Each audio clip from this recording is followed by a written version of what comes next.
started, I want to say I'm extremely excited to have Memo Akten today with us. Memo is a great friend of mine from California, which we met at SIGGRAPH conference for the first time in 2019. I knew of Memo's work way before then, and when I met him in SIGGRAPH, we just got friends, and then he moved to California. He's currently assistant professor at UCSD. He's an amazing artist, polymath, thinker, thinking about AI, consciousness, philosophy of mind, the way that he thinks and produce art projects. It's extremely inspiring. It's not just AI projects. It's really a vehicle for thinking deeply about what it means to be human and what it means to be conscious and to have a mind. So I'm extremely excited to have you, Memo, today with us. And with that, I'll just hand it to you. Well, thank you for that very kind introduction, Benaz. I'm very happy to be here. I actually haven't given many talks in quite a while, so this will be maybe like my first talk, public talk in quite a while. And I wish I could be there in person, but I'm not. And I appear before you today as a collection of trillions of cells, more than half of which are not even genetically human, but other microorganisms. Trillions of incredibly complex, intelligent little machines work together to keep me alive so that I can keep them alive. And somehow, through their interactions, I emerge. I know that I am in fact a network of cells and organisms, a network of atoms that I borrow and exchange with my environment, a network of thoughts, ideas, concepts, conversations that I exchange with other people. And this will be the main theme, or one of the themes that I'd like to explore throughout this talk, visiting a number of recent projects. The idea that all intelligence is collective and cooperative. And this was in fact the opening lines of a work from 2024, Super Radiance, a collaboration with my partner Katie, I'll talk about that project shortly.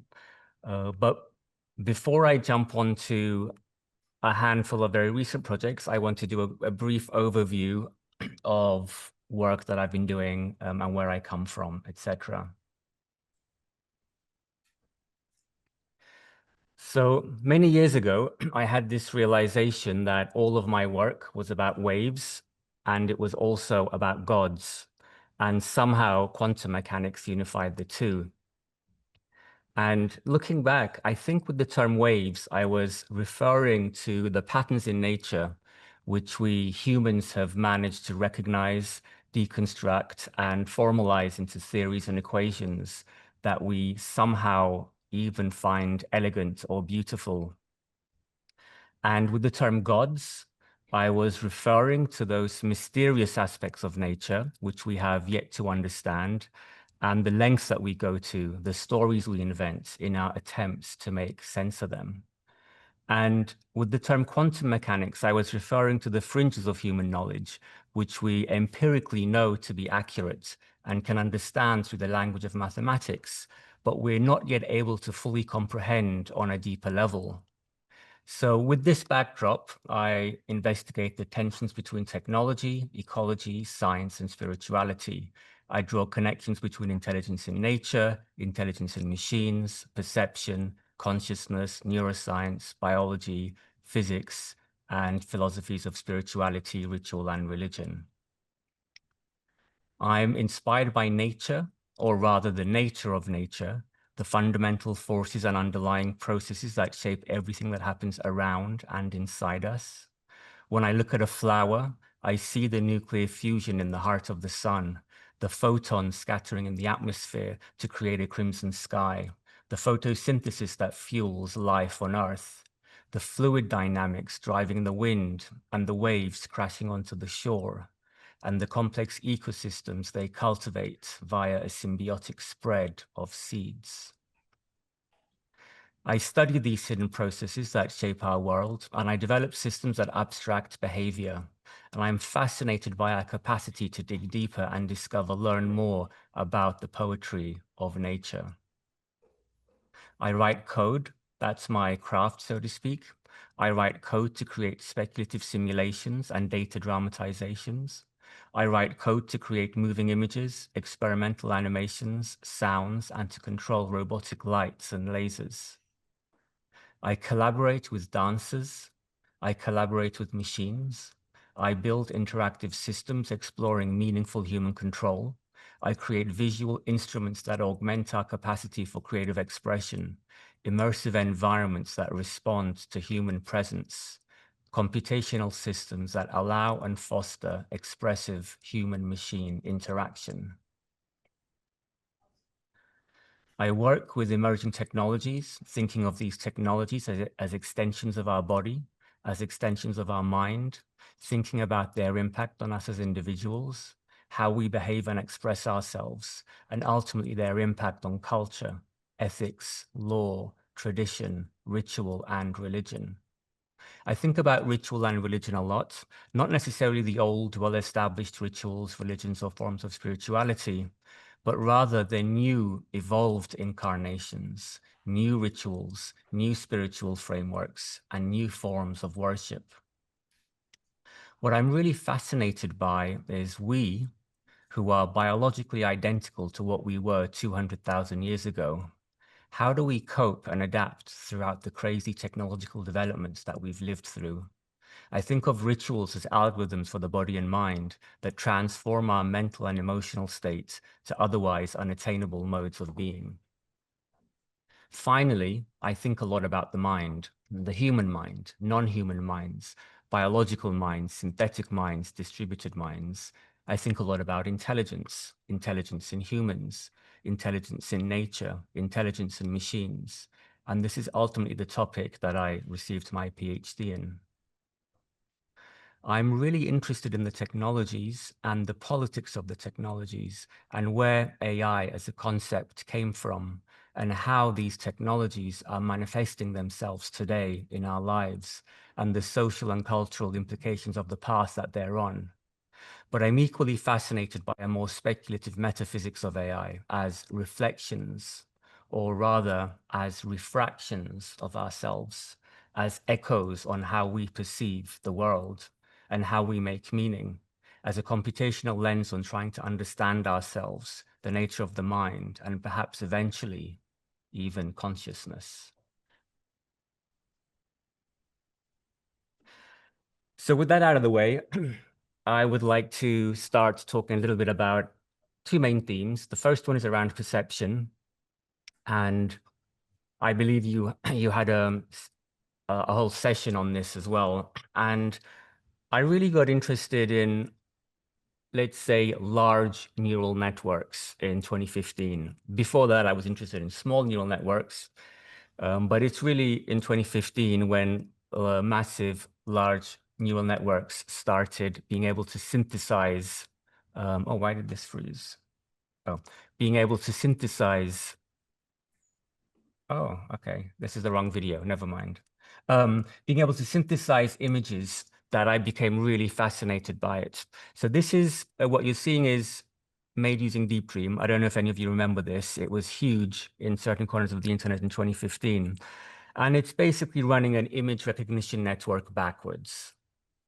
I won't get into the details of what's actually happening here, but this neural network is trying to recognize things in the image that it sees. And we run this network backwards so that it creates an image that maximizes the activations in the neural network. And what this really is a bit like, metaphorically speaking, is if you look at the clouds and you think you see a rabbit, then you draw what you think you see. And then you look at what you just drew, and then you draw what you think you see. And I became really fascinated by this, not only because we see a perfect example of confirmation bias happening here, But I was really fascinated by this duet of meaning making, or really attempts at meaning making. This neural network is looking at my face and it's recognizing certain aspects like that remind it of birds or lizards. And I don't want to be too anthropomorphic here. Let me just fix my language. Let me say that there are activations in this neural network. And we, as the developer of Deep Dream, we run this backwards to maximize those activations. But the really interesting thing for me is when we, as the observer, look at these resulting videos, we talk about things like bird lizards and puppy slugs. But of course, there are no such thing as puppy slugs or bird lizards. What's happening is our brain is projecting meaning onto what we're seeing. We are desperately trying to understand and make sense of what we're seeing. So Deep Dream ends up being this duet. My brain and an artificial neural network are entangled in this quest for meaning making, because this is what ultimately goes into a neural network, pure random white noise. And this goes on a journey through multiple dimensions and transformations in space and time, because that is quite literally what a neural network is, a deep neural network. And it produces something like this. This is still noise, but it has a very specific distribution. And we are machines that yearn structure. It's who we are. It's what we've always done. We look for patterns and we find them and we project what we know onto them. We invent stories and we believe them. This is how we deal with uncertainty. It's how we connect with each other. We invent rituals, algorithms for the body and mind that transform our mental and emotional state to otherwise unattainable modes of being. We see things not as they are, but as we are. Everything that you see or read or hear, even these sentences that I'm saying right now, you're trying to make sense of by relating to your past experiences, filtered by your prior beliefs and knowledge. And actually, I have no idea what any of what I'm saying means to any of you. It's impossible for me to see the world through your eyes, to feel what you feel, without having read everything you've read and seen everything you've seen and lived everything you've lived. And this makes empathy and compassion much harder than we might think, which makes it even more valuable and critical. This is from an old series of work called Learning to See from 2017. It's running real time. It's an artificial neural network that I hand coded back in the day, and it's running inference on live camera inputs. And there's a few themes behind this work. On a practical level, it's exploring expressive human-machine interaction, investigating what used to be called deep learning, now is just called AI, to develop systems that augment human creative expression. And specifically, I was interested and still am interested in generative systems that we can use in a real-time expressive manner with continuous meaningful human control, analogous to playing a musical instrument. So with a real-time expressive feedback loop. And that's the topic that I did my PhD in. But there are higher level motivations behind this work. This network has seen nothing but thousands of images of waves or of flowers. And now it looks at the world and it sees my desk, it sees my hands, and it tries to make sense of what it's seeing in context of what it's seen before. But it can see only through the filter of what it already knows, just like us, because we too see things not as they are, but as we are.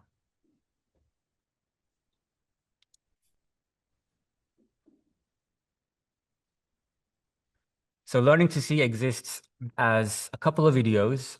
It also exists as an installation, an interactive installation. There's a plinth with a bunch of junk on it, some broken cables, rags, everyday household stuff. And I trained a couple of different models on different data sets that I collected myself. And you can spend a few seconds playing with the system, or if you're like me, it's actually quite expressive. You can spend hours meticulously crafting your perfect bouquet or shaping your perfect wave that you'd like to surf. And so these models that I trained, they are based on the classic elements of nature. Flowers represents earth. Water, of course, is water. There's fire. There's clouds, which represents air or wind. And then the fifth element is beyond our planet, the cosmos. This is trained on thousands of images from the Hubble Space Telescope. And we might be tempted to think that this particular network has learned what deep space looks like. But of course, that's not really accurate because the Hubble Space Telescope doesn't give us these perfect snapshot photographs as objective visual representations of deep space. Rather, it just streams data, it just streams numbers. And then those numbers are interpreted by us humans, by engineers, by scientists, even by artists who stitch together patches, composite layers, and even add colors. And we don't actually know what distant space really looks like. I don't even know if our minds can fathom those kind of scales, hundreds of thousands of light years in diameter. So this neural network isn't learning what space actually looks like.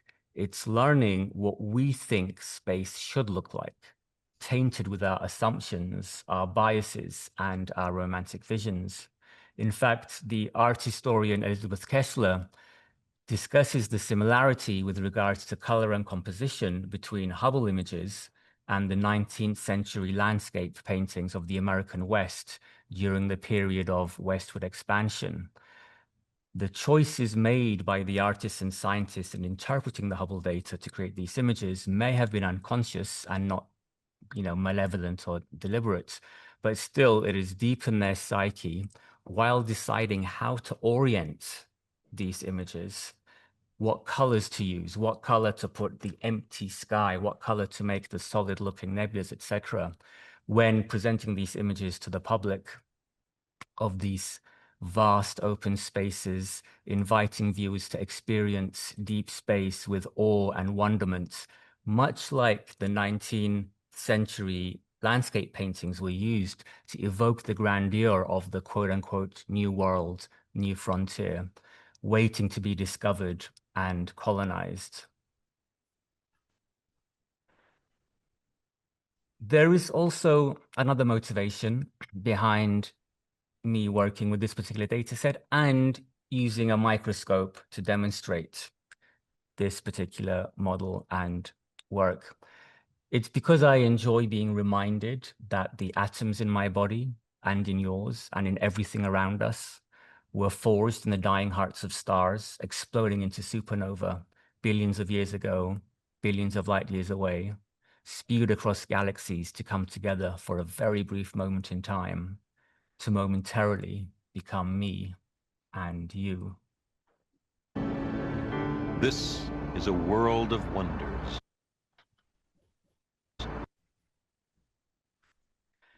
So I will jump forward a slight change in theme from perception to cognition and maybe even intelligence and consciousness. So this is a work I made in 2021. This was on one hand a response to the explosion of NFTs in 2021, the NFTs in 2021, and the so-called Web3 movement centered around decentralization and distributed computation. But it's also a response to the climate crisis, mass extinctions, the general ecological devastation our civilization is responsible for, and so far our inability to mobilize and address these issues. And also with the rise of ChatGPT and the current wave of AI, a kind of a new Copernican trauma, which I will talk about. And I made this work in 2021. I called it distributed consciousness. And when I look at the developments in AI since then, this title, I think, has a whole new meaning, which I will discuss as well. So this is a multifaceted work, that spans many themes of biological and artificial intelligence, distributed computation, distributed cognition, cryptography, evolution, phenomenology, ecological awareness, climate change, activism, and my favorite, cephalopods. I'd like to first discuss what the project is and how the work manifested itself, and then I'll discuss the themes and motivations. And they just started doing a jackhammer or something outside my studio. I hope the sound isn't coming through. It's definitely distracting me because it's very loud, but I hope the Zoom filter will filter it out. So it started as an NFT collection, as I said, but then I also made some installations. This was an installation in China in 2022. This was an installation at Acme in Melbourne. That's the Australian Centre for Moving Image. And so, as I said, it started as a collection of NFTs on Tezos. Those of you who remember those early days, it was quite a wild time. And I made 256 images of these tentacular critters. And those of you who are astute in the audience will recognize 256 is 2 to the power of 8. And of course, octopuses have 8 legs. That's why there's 256. And I made these using AI. The AI is a very kind of umbrella term, but let's say the AI of the time. This was before Midjourney, before Stable Diffusion, before DALL-E, all that. This was using VQGAN and Clip, those of you who remember that era. And I started gradually releasing these into the wild back in 2021. I was spawning them. There was this script that every day for a month or something like that, for 16 days, I was releasing 16 of them, spawning into the wild. They were quite popular. They went quite quickly. And then after they were all gone, I announced the secret that that was actually phase 1. And there was also going to be a phase 2. And that was the reveal. And what phase 2 was that in every one of the images that I had already put out there, that had already been minted and sold, there was actually some text cryptographically or using steganography hidden in the pixels that was invisible to the naked eye, but it's there in the images, readable by code. And each image had actually a verse. And the collection of images, the entire collection, was actually a poem or a manifesto. And I'd also written this text, co-wrote it with GPT-2 and GPT-3. ChatGPT wasn't out yet. I started with GPT-2, then GPT-3 came out and I switched. And so this manifesto is a human-machine co-creation. It's a 2-hour meditation spanning themes of consciousness, free will, life, death, art, technology, ritual, ecology, economy, and sustainability. And I edited this down. I released every verse as its own little NFT again. And then I also edited it down to 20 minutes, and that's what became the installation, which if I have time, I'll play excerpts from it at the end. And it really does go through all these themes around consciousness, free will, life, art, etc. But then it goes quite heavy into talking about the state we're in as a planet, as a civilization as well. So I'd like to talk about the motivations behind this piece. And then there's a few different threads, and I will then connect those threads, hopefully. This piece was born during the pandemic, 2021. I was stranded in a beautiful fishing village in the Mediterranean. I can't complain. I'd initially gone, that's where I'm from, but I'd gone just for a week to renew my US visa. I landed, the pandemic hit, I couldn't leave. And I'd go snorkeling a lot, and I would see octopuses all the time. And of course, I know octopuses, they have amazing capacities to camouflage. But what I didn't realize is how colorful they can be, because usually I'd see them 3, 4, 5 meters deep. To you Americans, that's, I don't know how many feet, 15, 20, something like that. And at that depth, you don't see anything but bluish green because the sunlight, the sea light filters out the colors of the sun. But one day I saw an octopus just under the surface, like sitting on a rock, and it flashed at me the most intense, vivid pink, purple, cyan, yellow, orange, and it just completely blew my mind. And that ignited the mess of highly flammable kindlings of ideas that were loosely floating in my head at the time. And I even tweeted this at the time. It just blew my mind, how colorful they were. So that's one theme. I want to talk about distributed computation. There's a lot to be said about the hype around blockchains and the so-called Web3 phenomena, whether it's the VC-backed extreme neoliberal, libertarian, anarcho-capitalist values driving its growth, or the ecological nightmare that is proof of work. But I'd like to focus on a more speculative idea first. I've been working in AI, this field that we call AI, for many, many years. And it's really interesting when you look at the Google News trends for the phrase artificial intelligence, you can see that it started exploding around 2015. It was pretty flat, apart from a tiny little spike here in 2011, which was to do with cats, true story. Around about 2015 is when it really exploded. And when you look at the term for big data, the trends for big data, those of you who are old enough to remember, before AI, the buzzword was big data. So 2011 to 2015, all we heard was big data, big data, big data. And that started exploding around 2011, which was really with Web 2.0. And as Web 2.0 started really gaining momentum. And I'm really fascinated by how after a steady period of big data, we get AI. And I like the provocation that consciousness is evolution's solution to dealing with big data in the natural world. Especially when vision evolved around 500 million years ago and brought with it selective pressures to reward organisms that could utilize the limited bandwidths in their neural pathways more efficiently so that they could take more optimal actions while trying to catch prey or evade predators.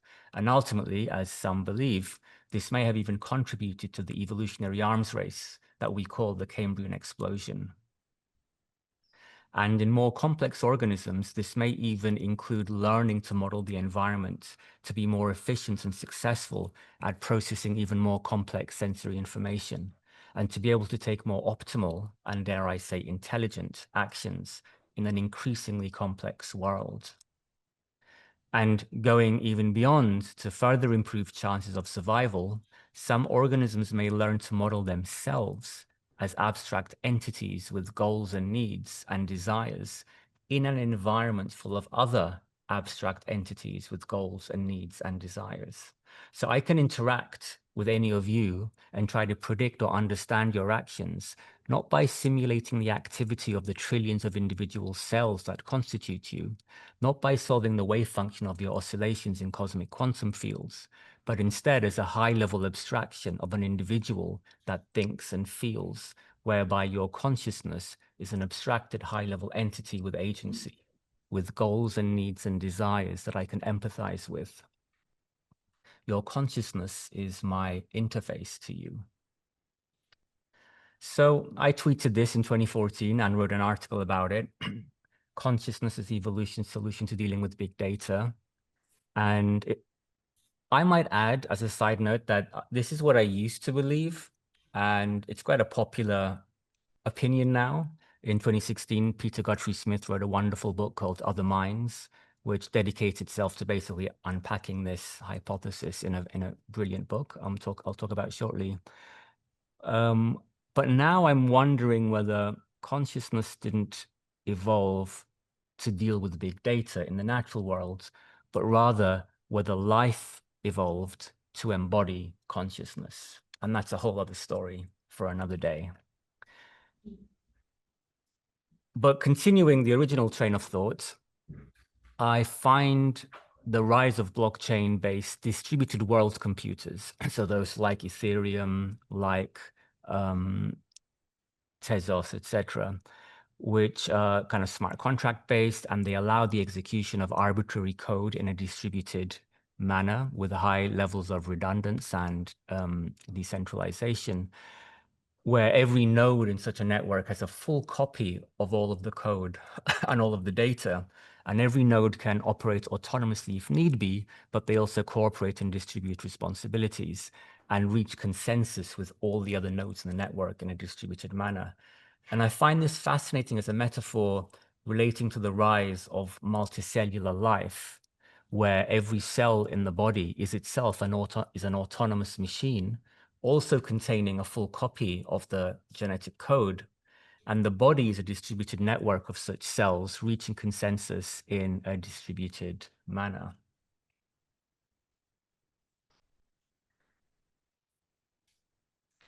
More than 500 million years ago, the lineage that would lead to octopuses and the one leading to humans separated.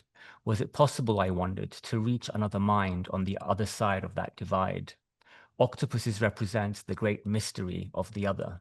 Cy Montgomery, The Soul of an Octopus, 2016. Octopuses are well known to be very intelligent. Moreover, they have a radically different neurobiology and kind of intelligence to humans, or even mammals or birds or most other animals that we're familiar with. The nervous system of a common octopus has around 500 million neurons, similar to that of a dog's cortex. But unlike a dog, or any mammal, reptile, bird, or amphibian, these 500 million neurons are not concentrated in a central location like a brain. Instead, they're distributed across the entire body of the octopus, with only 10% in a kind of central brain, and 2/3 are in the arms. In fact, with more than 40 million neurons in each arm, almost double of a rat's cortex, each arm is able to act independently, even communicating with other arms directly without informing the central brain. So each arm is semi-autonomous, able to move, touch, taste, smell, and respond, even if severed from the body. And with each arm having a mind of its own, the octopus has a very distributed intelligence, we might say, a very different kind of intelligence to the one that we might expect. To paraphrase the philosopher Thomas Nagel, what is it like to be an octopus? Or more interestingly, what is it like to be an octopus's arm? Now, I say an octopus's intelligence is very, very different because each arm effectively has its own brain and it's completely decentralized. But I want to again remind you that I am also comprised of trillions of cells, more than half of which are not even human. I only exist because these cells are somehow talking to each other in a certain way. And I will come back to that point. Cephalopods are an independent experiment in the evolution of large brains and complex behavior. If we can make contact with cephalopods as sentient beings, it's not because of a shared history, not because of a kinship, but because evolution built minds twice over. This is probably the closest we will come to meeting an intelligent alien. If we want to understand other minds, the minds of cephalopods are the most other of all. Peter Godfrey Smith, Other Minds, 2016. Quote unquote AI. So here's that Google News trend graph again for the term AI. And if you remember, it's around about 2015 that it started really exploding. And interestingly, the following year, 2016, we had not one, not two, but 3 mainstream books released on octopuses or cephalopods. First came Soul of an Octopus by Cy Montgomery, which I've quoted from, then Donna Haraway's Staying with the Trouble, Making Kin in the Thulu Scene, and finally Other Minds by Peter Godfrey Smith. And these are all really wonderful books in very different ways. And of course, none of these books are really about cephalopods. Instead, they invite us to reflect on the nature of our relationship with non-human intelligences and consciousnesses that we share our planet with. They invite us to face the final Copernican trauma that is waiting ahead of us. See, centuries ago, we had discovered what was exhilarating for some, but too painful for many to accept, that we are not the only planet in existence. we realize that we are not the only solar system, we are not the only galaxy, and many of our smartest today are even questioning whether we are even the only universe in existence. And each one of these discoveries brought with it a realization that was exciting, liberating, and humbling for some, but petrifying and too painful to accept for certain others, a decentering of human exceptionalism, a Copernican turn, a Copernican trauma that pressured humanity into revisiting our perceptions on how we relate to the world, the universe, and human and non-human living and non-living inhabitants. And with the rise of AI, we are now facing these age-old questions that we have pondered over for thousands of years through this new lens of computation. And cephalopods, with their incredibly advanced yet alien intelligence, represent a great example of an already existing non-human, seemingly alien, decentralized other mind. So now we face the ultimate Copernican trauma, the final decentering of human exceptionalism, where this time the arena of realization is not situated outside of us, but within. It's not regarding where we are in relation to the world, but who we are. We are now faced with the reality that we may not be the sole keepers of what we might consider to be intelligence, creativity, or even consciousness. Your consciousness is not confined to your body, but I'm actually going to skip the excerpts. They're all on my website. Because in the interest of time, I will jump forward.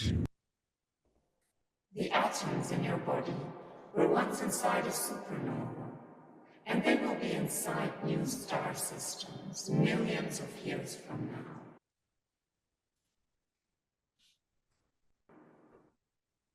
The internet is not a bunch of computers connected to each other, but a bunch of human minds connected to each other. It is an incredible technology, but technology is not neutral.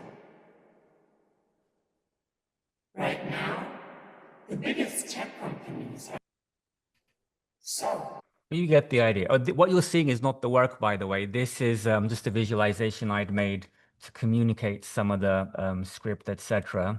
The installation looks, well, different forms, looks something like this. But I want to jump forward to some more recent work that kind of starts building on these themes. Boundaries was the work that I made in 2024, a collaboration with my partner, Katie Hofstadter, and we showed it at the Venice Biennale. And let me mute this. As the name implies, boundaries. This piece, oh, is it frozen?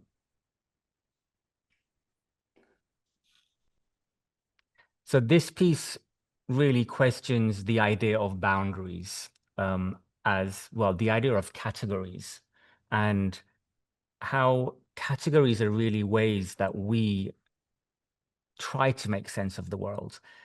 Even these words that I'm uttering right now are categories. We take the really rich internal landscape of meaning, and then we carve them up into these areas that we then assign words. And then through this combination of words, I'm trying to communicate these ideas to you.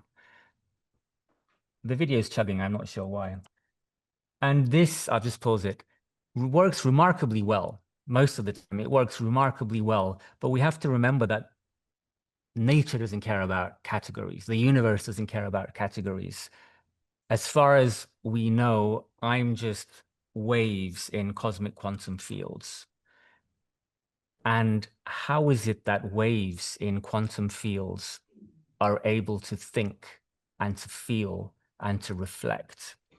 And I will just go straight on to the next work, Superradiance, which is the most recent work that I've been doing in this lineage. Again, it's a collaboration with my partner, Katie. And this is a multi-screen video and sound installation that starts with the question, we know that we are deeply embedded within complex networks of interdependence. of life on this planet. We intellectually know this. But how can we feel it in our body? And we try to create a work that invites the viewer to extend their bodily perception beyond the skin and into the living environment. If you were to see an X-ray or an MRI of yourself and you see a giant plastic bag in your lung, you might get a very visceral reaction of disgust. But we don't when we see a plastic bag in an ocean. We know it's bad. We know it's bad, but we don't get the same level of visceral disgust as if it was inside our body. Yet the boundaries of our bodies, we draw at our skin. And this again goes back to the previous work with boundaries. But really, I cannot exist without the ocean, without the trees, without the stars, without any of you. I cannot exist. So why do we draw these boundaries at our skin and we don't include the whole planet as part of our body? So Super Radiance is a work that tackles these questions, and there's 2 chapters. Chapter 1 is called Embodied Simulation, and that meditates on the idea of the body and the self as a transient assembly of cells, microorganisms, and cosmic matter temporarily arranged to give rise to what we perceive as a body and a self.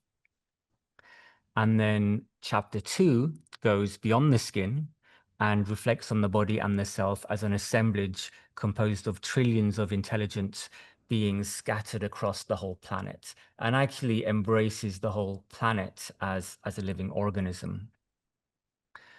And one vehicle that we use is the body, a human body, a dancing body, which is embedded within all of the imagery throughout. And this is inspired by some neuroscientific research called embodied simulation, which is a continuation, an evolution of the mirror neurons theory, whereas mirror neurons, as originally proposed, was the idea that there are neurons in the brain that are there to just mimic what it observed, what that, in that case, the macaque monkey observes. But now the current, more modern incarnations of that idea is that when we observe movement, we simulate ourselves performing that movement, all the way up to the premotor cortex. Short of sending the signals to the muscles, we simulate ourselves performing that movement. This is why when we watch dance, we might unconsciously feel like we're performing it. This is why when I watch skateboarding videos, I feel like I'm actually performing the tricks in the safety of my own bed, and it feels great. But this goes even all the way up to watching, looking at static paintings. There's been research where even people who look at a Rothko painting, which is basically just almost flat colors and very subtle gradients, if you look at it up close, you can see the paintbrushes. We recover the traces that the arm movements require to create those paintings, and we simulate ourselves performing them. So we wanted to put human bodies in these videos, and it creates a point of attention to anchor the attention. And as the environments morph between these different environments, we hope it allows a way for the viewer to enter these scenes and embody what they are seeing, and in a way embody the earth. I don't know why the video keeps freezing, but anyway. The other thing I wanted to say about this work is that, or this whole series of works, which actually comes on to my last slide, which is Cosmosapience. While Super Radiance was about the living planet and thinking about the planet itself as a living organism, which is a continuation, let's say, of the Gaia hypothesis in the West, but also as, you know, part of many traditions throughout the world, Cosmosapience is thinking about the thinking planets, the thinking universe, the intelligent universe, and really acknowledging that intelligence is a property of the universe. It's a natural phenomena. Things are intelligent because of the laws of physics. Soap bubbles are able to form structures that minimize surface area, which are problems which are really difficult to solve in computer science. Very famously, slime mold, a single-celled organism, is able to solve mazes. It's able to solve transport problems, traveling salesman style problems. And it's a single-celled organism. It not only does not have a brain, it doesn't even have a nerve. It doesn't have a nervous system in the way that we would expect. And the Japanese biologist, Toshiyuki Nakagaki, he discovered this. And he had an article in Nature, I think back in 2000. Don't quote me on that. I can't remember the exact year. But he called them intelligent. And he was actually advised by a European collaborator to not call them intelligent. And he said, oh, no. He used the word. He used the I word. He called them intelligent. And he actually wrote, I must recognize that this organism is so clever and cunning. And this caused quite a sensation. And I recall reading in an interview that he said the Western press was obsessed with this idea that the slime mold might be intelligent. And they kept asking, yes, but is it really intelligent? Is it really intelligent? That's what they were obsessed with. Whereas the Asian media took it for granted that, of course, it's intelligent because nature is intelligent. They were more interested in the mechanisms that allowed the slime mold to do what it's doing. So this is the current direction that we, with my partner Katie, are pursuing. And we have a new project in the works, a new umbrella series of works called Cosmosapience, thinking of intelligence as a collaboration with the universe, with the laws of physics, but also that all intelligence is a collaboration. Even the billions of neurons in my brain, the trillions of cells within my body are collaborating to create me. And everything that I do is a product of every conversation that I've had, the Q&A that's about to follow, every book I've read. And with that, I will stop. Thank you for your time. Thank you, Memo. Wow. Memo, that was amazing. Thank you so much. I already have so many questions, but I want to make sure that the students, anyone who has burning question, to ask a question. But the conclusion is not to eat octopus because octopus is a very intelligent animal. So please do not eat octopus. That for sure. Any questions? Yes, Ami, but you have to speak really loud. Okay, can you hear me? Yes. Okay, I'm just curious if the idea of assemblage appears in your work or it's something that you were referencing, and maybe describe a little bit about how that might be relevant, because it's something that I couldn't stop thinking about while you were speaking.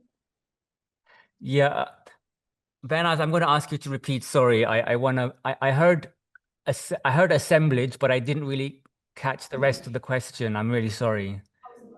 Can you repeat, Benaz? She's asking about what is the relevance of the idea of assemblage in your work? Yeah. I think it's more of a Deleuzian concept of assemblage, right? Is that, yeah.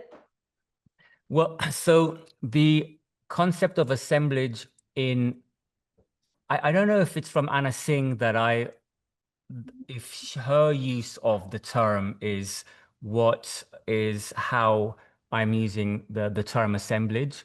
And the idea is inspired by Anna Singh. Well, that's at least where I read about her about this approach. Also, Tiga Brain has a wonderful article called "The Environment is Not a System," something like that. And I mean, yeah, there's a brilliant question. The way I relate to it is this: we often, and I might have used the word network as well. We often talk about networks like the environment. There's this network of relations, and there's a problem with that. And the problem is that when you talk about the environment being a network of these interrelated components, you might think that components of these networks, like nodes of this network, can be replaced. You might fall into a false sense of security that you understand the system.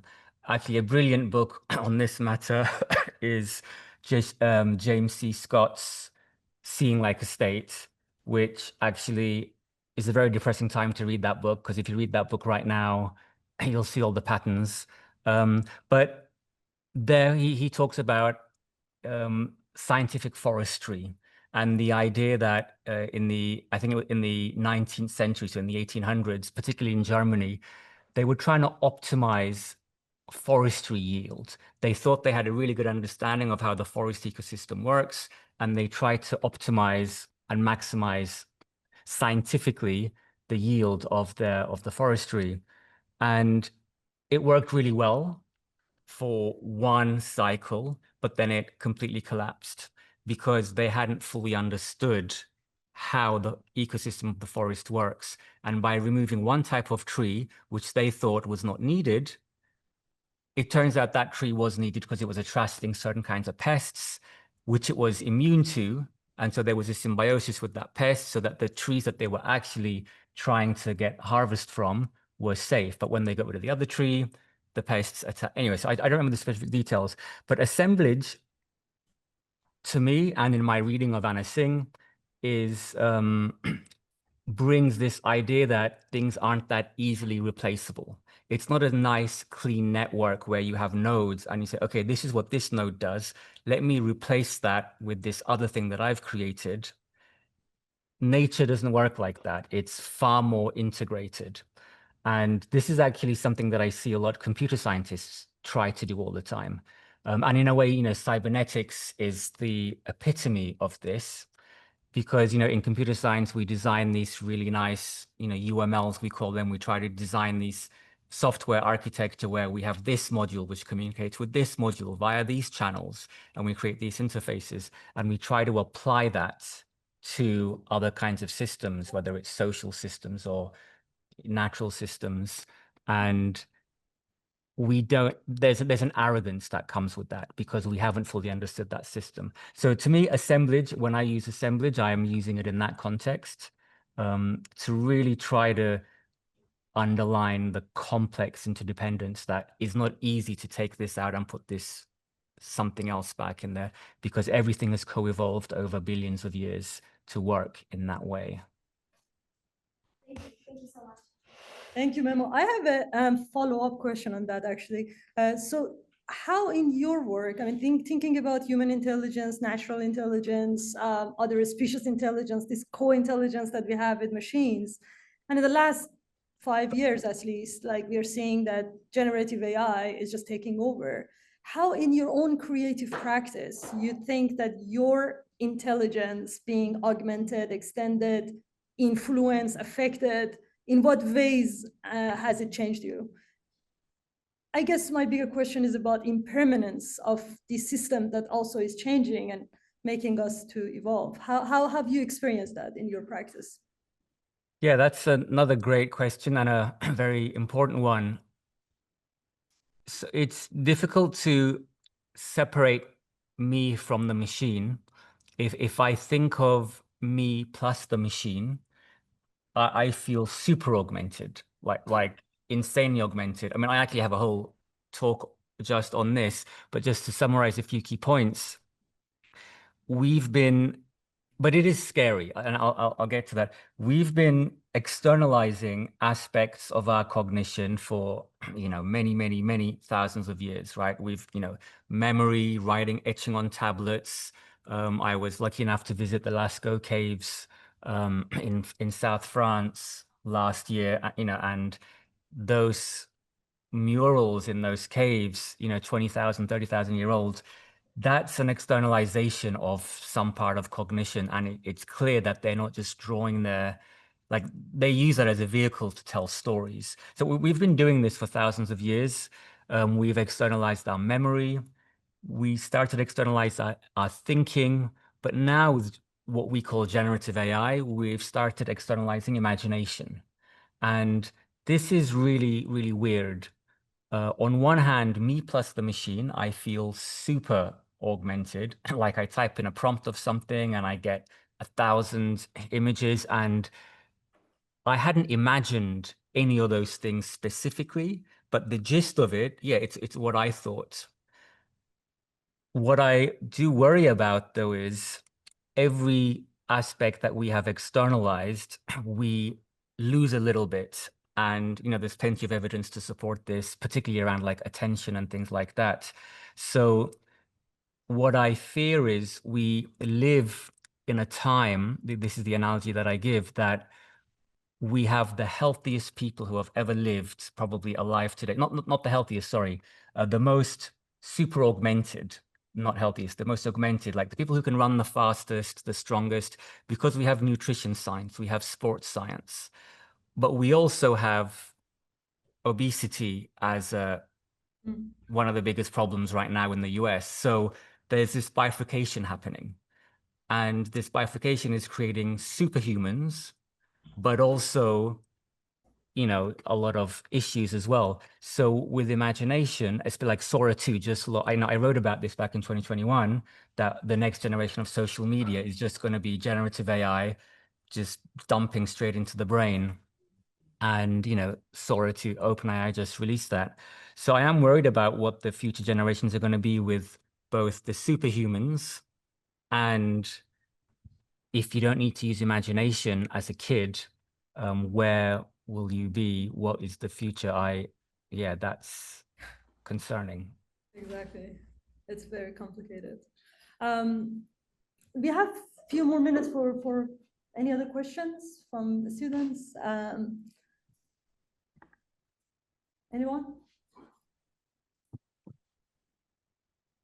Yes. I'm curious if you have any strategies or recommendations of how to practice imagination with this augmented space. Very good question. I have not thought of that. That's a very interesting question. Any strategies to work on imagination?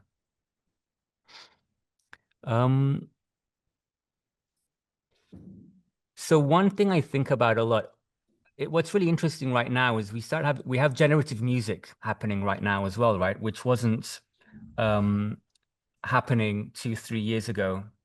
And one of the interesting internet fights that was happening when things like Midjourney came out was, is it art, right? And I don't want to go there, but people were like, this isn't art. People were like prompting Midjourney and then saying, I'm an artist. And people are like, no, you're not an artist. Prompting isn't making art. And I used to use the example of, well, music, one day we're going to have generative models that can compose music. And someone like Chopin would hear a melody in his head and then would write that melody, would compose that melody.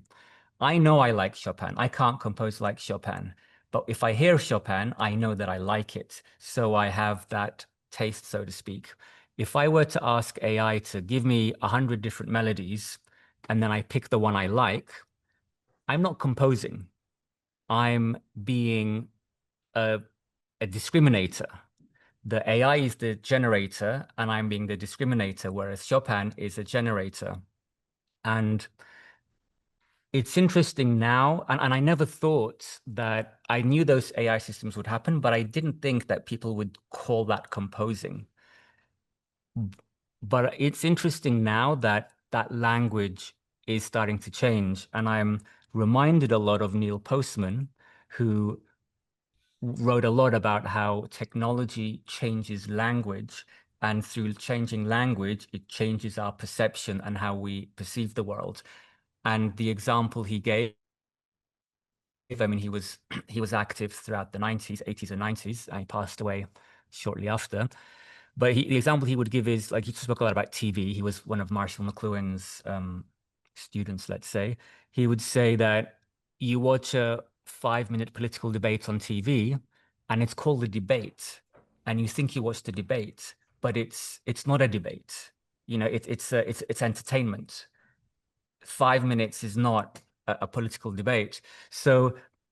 I don't have a direct answer to your question, but I think the one thing I want to mention is being aware of the change of language. Like right now, maybe it's becoming a bit weird that prompting, you know, Suno or Udio or whatever it's called to come up with a song, you know, that's not composing.